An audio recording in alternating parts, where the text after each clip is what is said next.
Great white sharks haven't been spotted in False Bay for the last 2 years. They've all but disappeared, leaving scientists at odds to the reasons why. The Aussies are taking a bite out of our local shark population.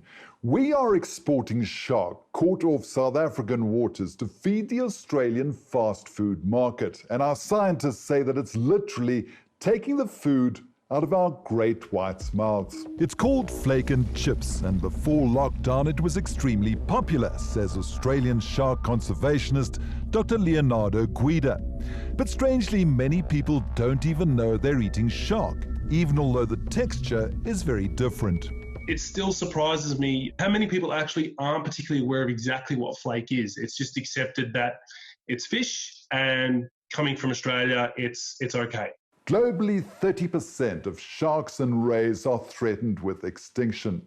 In South Africa, we've seen the dramatic decline in great whites in False Bay and Gansbaai, and local scientists are linking this to just one fishery.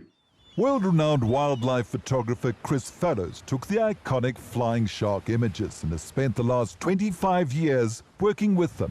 What I think has led to the drastic reduction in great whites has been a huge overfishing of their primary prey species, which are actually smaller sharks. For 80% of their life history, great whites are heavily reliant on these smaller shark species. So what I could liken it to is if your supermarket stopped stocking your primary foodstuffs, so milk and bread and that sort of thing, you'd go look elsewhere. Some believe that orca whales, which hunt great whites, were the reason they fled.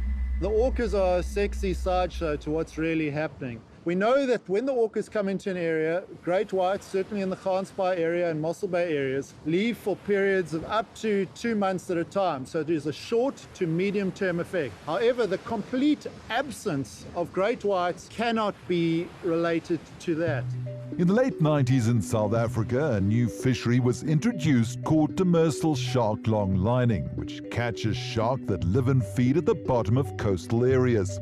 It's a very small fishing sector with only 5 rights holders. They target mainly soupfin and smoothhound sharks for the flake market, and they're taking out more smoothhound than any other fishing sector. The main reason these smaller sharks are disappearing is fishing, and particularly shark longlining, where thousands of hooks are set over long distances. Each boat is bringing back well over 1,000 shark. Up to 35,000 of just one species are being caught, essentially by 2, at most 3 boats along our coastline. Based in Mossel Bay, Dr. Enrico Gennari started out studying shark movement. But so many tagged shark were getting caught by the shark longliners. A colleague of mine in Port Elizabeth, which tagged 30 smoothhound sharks, and within 1 month, one of those boats caught 27 out of the 30. That's 90%. 90% in 1 month, one boat. They're easy to target because they congregate in specific areas, feeding alongside endangered shark species like hammerheads and great whites, which are also being hauled in. This boat was caught red-handed, poaching in the 𝗀𝗏𝗶𝗴𝗶 Marine Reserve. There's no record of, for example, any hammerheads, even though there's plenty of footage of them catching hammerhead and then throwing them sometimes out of board. We alerted the inspectors in Mossel Bay, and they had 2 days to get to that harbor, yet nobody was there to check the landing of that boat. So we know that the protected species were caught, but 0 on record on the files of the department.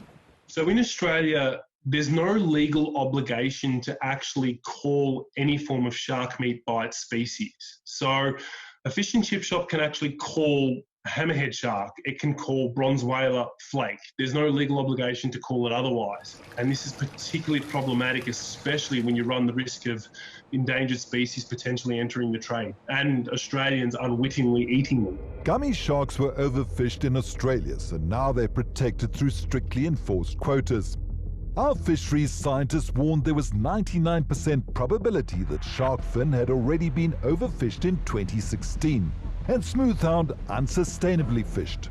The department's own scientists are saying that drastic measures are needed, and even then it could take up to 50 years for the stocks to recover.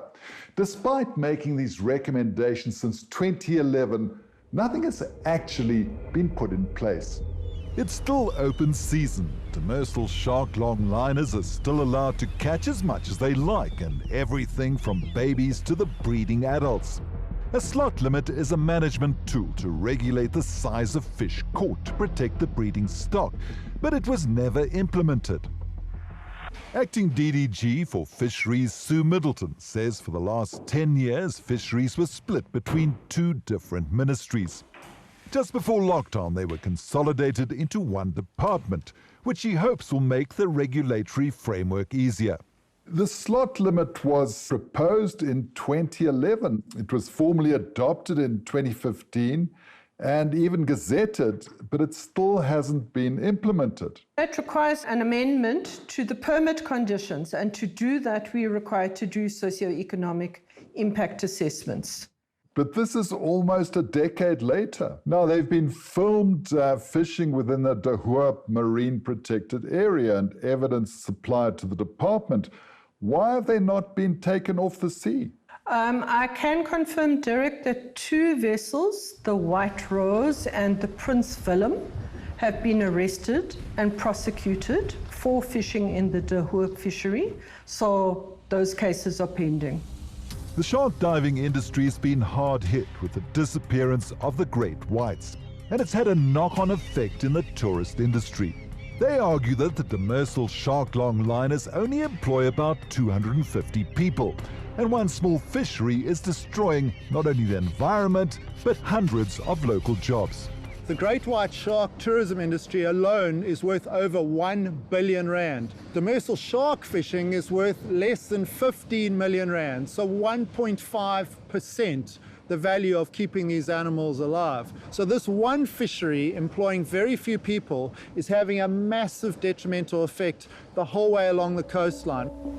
The public outcry is mounting, with over 10,000 signatures on a petition calling for the removal of shark longliners. Even the shore anglers are concerned, says 𝗀𝗏𝗏𝗏𝗏 of the Eastern Province Shore Angling Association, which runs extensive competitions annually. In the past, these sharks comprised of 80% of our catches, whereas now it's less than 10%. They're so concerned that they now catch and release sharks. We've gone to great lengths in minimizing the stress levels on these fish and to replace them back into the water as soon as possible. What I'm saying is that the numbers of those sharks have declined, as your own scientists will tell you. So why are we still feeding the Australians? Because we are implementing the upper precautionary limit, and on that basis, it's not illegal to catch sharks or export sharks. Tell us exactly what's going to happen when these permits are reissued. These permit conditions will be amended after May to introduce the slot limits and other recommendations, including the mandatory observer program. The fishing rights are due for reallocation by December 2021. By that time, the department will have to take a decision on whether to reallocate fishing rights for a 15-year period, and if so, to how many operators. Emotions are running high in the small town of Gansbaai, where the conflict around sharks recently came to a head. Once the white shark mecca with 85,000 trips annually, now down to 20,000. Marine biologist Mary Rowlinson says everything changed when the bronze whaler sharks arrived. They are smaller, inquisitive sharks and keep returning. The bronze whalers have saved the shark cage diving industry completely, because in 2017, when they showed up, about a month later, our great white sharks disappeared. In Gansbaai, there's a standoff between the line fishermen who can legally catch bronze whalers and the shark cage diving operators. With the disappearance of the great whites, it's the bronze whalers that have helped to sustain the industry. But fishermen were catching massive bronze whaler sharks in front of tourists, which really upset them. So the shark cage operators made a deal with local Gansbaai fishermen, paying them to not catch bronze whalers where they operated, explains Brenda du Toit.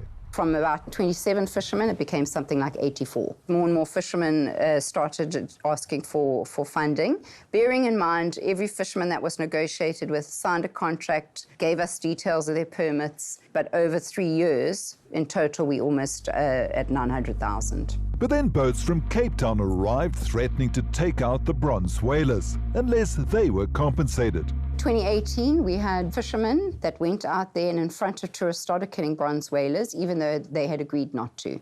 2019, similar happened, and again it happened more recently. They estimate there are about 200 resident bronze whalers, and when the last fishing trip took out 40, things erupted.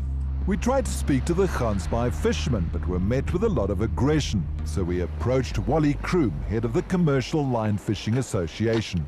Their take on this whole matter is the shark cage people want to work them out of Gansbaai, and they are affecting their livelihood. The shark cage guys are using the media, social media, to build up animosity towards the fishermen, both locally and internationally.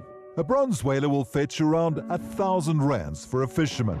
This is way less than 10% of their annual income, and it's literally a one-day resource, whereas the tourism industry is employing over 250 just in Gansbaai alone, with a huge amount of benefit, not to mention the conservation work that the shark industry is supporting, which literally will also come to a grinding halt. They've been asking the minister for a number of years to declare a shark sanctuary. After several heated meetings, they reached an uneasy agreement to stay 500 meters away from each other, and whoever gets there first can stay. But once again, it all boils down to enforcement, and that's where things fall apart. And I know it's not your responsibility, but you are protecting a department that really hasn't done much in the last decade. And I can see why people get upset. I think under the new department, we definitely have a sense of we need to do better. We need to implement more speedily. Science-based decision-making has to be paramount. And in the meantime, even under lockdown, Australians continue to obliviously eat flake and chips, and we're wiping out our ocean's food chain to supply them. And it's quite frankly embarrassing to think that the Australian appetite for flake has come at the cost of your waters.